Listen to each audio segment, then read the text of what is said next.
Comment éviter tout risque de pollution ? Ça va passer notamment par sortir les hydrocarbures, le carburant en fait, qui sont présents dans le bateau.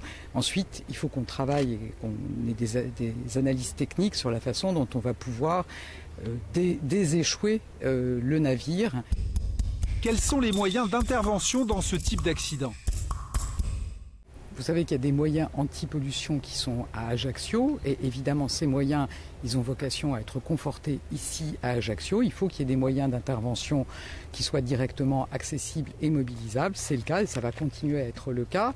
Ensuite, sur les moyens d'intervention de remorquage, on a un remorqueur qui est positionné à la fois sur la côte continentale et sur la côte corse, qui passe la majorité du temps ici en Corse.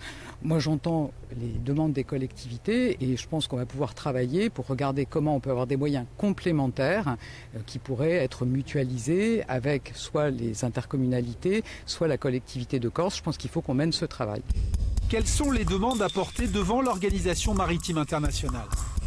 Il faut qu'on remonte à la charge pour obtenir des règles plus strictes sur la navigation dans ces bouches de Bonifacio, comme on souhaite aussi les mettre en place dans le canal de Corse, avec notamment ce qu'on appelle des dispositifs de séparation de trafic pour bien gérer les trafics, avec des obligations qu'on souhaite mettre en place aussi, notamment des obligations de pilotage et puis des interdictions pour les matières dangereuses dans une zone aussi sensible que les bouches de Bonifacio.